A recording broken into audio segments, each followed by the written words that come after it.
جی میرا سوال سطر کو لے کے تھا. جیسے بتایا جاتا ہے عورتوں کا اور آدمیوں کا ایک سطر ہے، تو اس کی کیا حدود ہے؟ جیسے اسپورٹس ہے، سوئمنگ ہے، تو کیا اس میں مرد جو ہے وہ گھٹنوں کے اوپر جو شارٹس پہنتے ہیں وہ الاؤڈ ہے ایسا پہننا کہ نہیں؟ اور یہ جنرل آدمی اور عورتوں کا سطر کتنا ہے اور کیا ہے؟ شکریہ جی. سطر کی کوئی بحث ہماری شریعت میں سرے سے ہے ہی نہیں. جو بات اللہ تعالیٰ نے قرآن مجید میں فرمائی ہے وہ نہایت اجمالی لیکن بڑی مؤثر ہے، اور وہ یہ کہ ہر شخص کو حفظ فروج کا اہتمام کرنا چاہیے، یعنی شرم کی جگہوں کو محفوظ رکھنے کا.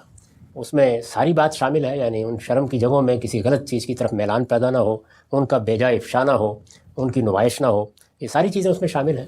اس کی ابتدا تو وہیں سے ہوتی ہے کہ آپ شرمگاہوں کو ڈھانپ لیں، اور اس کے بعد ظاہر ہے کہ زیادہ سے زیادہ اہتمام، اور اس معاملے میں زیادہ سے زیادہ اہتمام یہ دنیا کی ہر تہذیب میں پسندیدہ ہی سمجھا جاتا رہا ہے. ہماری تہذیب میں بھی پسندیدہ ہے. تو آپ نے خاص ان اعضاء کو ڈھانپ لیا، پہلا تقاضا پورا ہو گیا. آپ نے ان سے متصل اعضاء کو ڈھانپ لیا، آپ نے اچھے طریقے سے یہ کام کیا. آپ نے ان سے بھی متصل اعضاء کو ڈھانپ لیا تو آپ نے اچھا استحباب کا طریقہ اختیار کیا. اور آپ نے اپنے سارے جسم کو بہت اچھے طریقے سے ڈھانپ لیا تو کیا کہنے.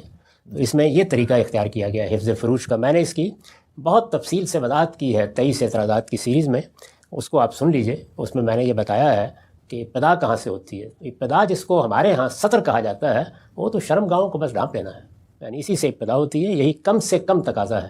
اس کے بعد جو چیزیں ہیں وہ زیادہ تر فقہا نے سد ذریعہ کے طور پر متعین کی ہیں، اور انہی کو عام طور پر وہ بیان کرتے ہیں. اس کی کوئی اصل بنیاد نہیں ہے.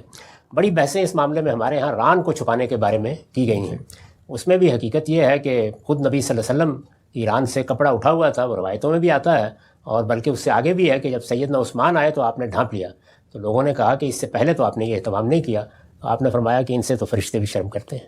تو اس سے یہ بتا دیا کہ اس کا تعلق موقع موقع سے ہوتا ہے، حالات سے ہوتا ہے. کھیل کود کا لباس اور ہوگا، گھروں کا لباس اور ہوگا. ان سب چیزوں کا تہذیبی طور پر خیال رکھنا چاہیے. باقی جس کو سطر کہا جاتا ہے وہ شرم گاہوں کا ڈھانپنا ہے، اور بس اس سے زیادہ کچھ نہیں. ٹھیک ہے سر، بہت شکریہ.